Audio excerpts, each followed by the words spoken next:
L'édition 2019 des Financial Africa Awards n'aurait pu trouver meilleur thème.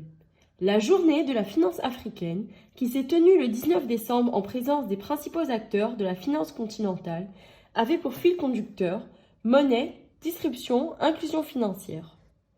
Une question au cœur de l'actualité, parmi les principaux enjeux du continent. Je vous remercie tout d'abord de votre présence dans ce panel dédié à la distribution, à l'inclusion et à la monnaie. Je remercie l'ensemble des officiels ici présents. Je commencerai par son Excellence l'ambassadeur du Maroc en Côte d'Ivoire. Merci, Excellence, pour vos applaudissements.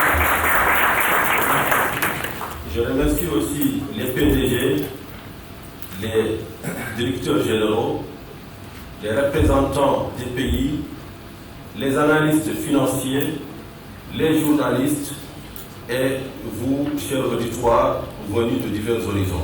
J'espère que nous allons passer un moment agréable et un peu stratégique autour de ces enjeux de la distribution et de la monnaie. Une question au centre des échanges auxquels participeront des acteurs clés de l'environnement économique et financier du continent. Des banquiers, des traders, des start-upers, des responsables publics. Autrement dit, l'ensemble de l'écosystème financier réuni pour un partage d'expériences. J'ai 3 propositions que je suis venu ici partager avec vous. La première, c'est qu'il est tout à fait possible aujourd'hui de monétiser les ressources naturelles de l'Afrique alors qu'elles sont encore dans le sous-sol. Aujourd'hui, on parle d'or, de pétrole, de manganèse, etc. Mais de ces produits qui sont déjà sortis, on essaye de les valoriser.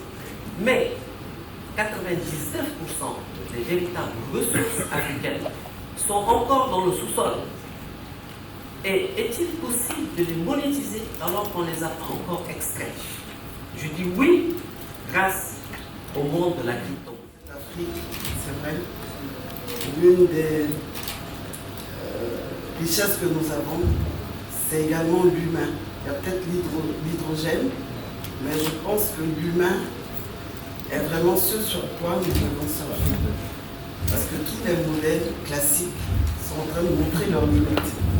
Donc on ne devrait avoir aucun complexe à surfer sur ce qu'on a de mieux. Solidarité et tout ce que l'Africain sait faire.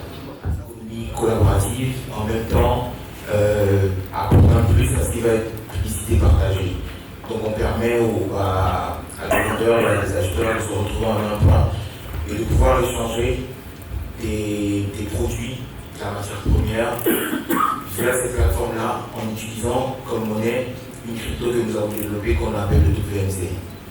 Voilà, c'est un peu en cause que nous proposons et derrière, nous essayons aussi de proposer à chaque vendeur des solutions pour mieux mettre en avant. L'occasion également de célébrer les personnalités et les institutions qui se sont démarquées tout au long de l'année pour leur engagement en faveur de l'inclusion sur le continent.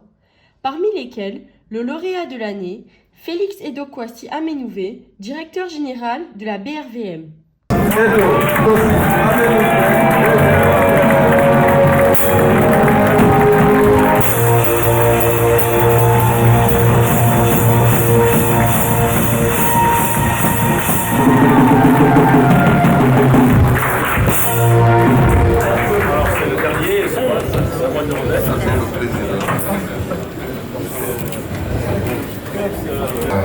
Cette distinction que je voudrais d'abord dédier à mes parents qui ont su me donner dès le départ,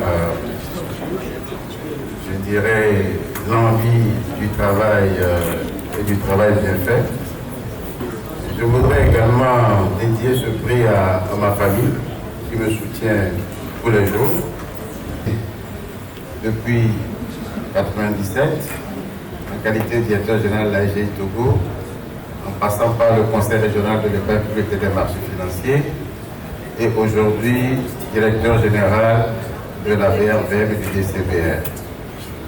Mon équipe est là, je voudrais qu'on les applaudisse, qu'on les salue, s'il vous plaît. Bravo à cette équipe jeune et dynamique de la VRVM. La VRVM est une belle aventure. Nous avons fêté notre 23e anniversaire hier. Une aventure unique dans notre région, sur notre continent. Un défi de mettre en place un marché des capitaux intégré appartenant à plusieurs pays à la fois. Ça n'a pas été facile au début. Nous avons relevé les défis juridiques, techniques, opérationnels. Et aujourd'hui, nous sommes la seule bourse au monde qui appartient à plusieurs pays et qui permet aux citoyens de ces pays, quel que soit leur lieu de résidence, d'accéder à un marché de façon équitable. La BRVM est également une aventure pour nos États. C'est le marché qui permet aujourd'hui à nos États de lever des ressources pour financer le développement, les infrastructures. Et c'est aussi un marché pour le secteur privé. Nous avons 45 sociétés cotées provenant des 7 pays de l'Union, hors la Guinée-Bissau pour l'instant. Et aujourd'hui, nous avons un défi majeur, c'est celui de la pénétration de la bourse dans les populations, donc l'inclusion financière des populations par l'utilisation des instruments boursiers. Et ce défi cadre bien avec la vision, en tout cas, de Financial Afrique et particulièrement le thème de cette journée. Et je crois que nous avons les instruments, nous avons les atouts, nous avons les équipes qui sont là, dédiées et qui travaillent tous les jours pour réaliser ce rêve de la digitalisation des métiers de la finance, des métiers de la bourse, et ce rêve surtout de permettre à nos populations d'avoir une meilleure rémunération de leur épargne. En tout cas, c'est une aventure, elle est belle, elle continue. Nous allons continuer en tout cas de travailler pour notre union, pour la transformation de notre continent, et je suis persuadé qu'avec vous tous, avec votre implication, avec votre engagement à nos côtés, avec votre détermination à permettre à notre marché de jouer son rôle, nous allons relever le reste des défis.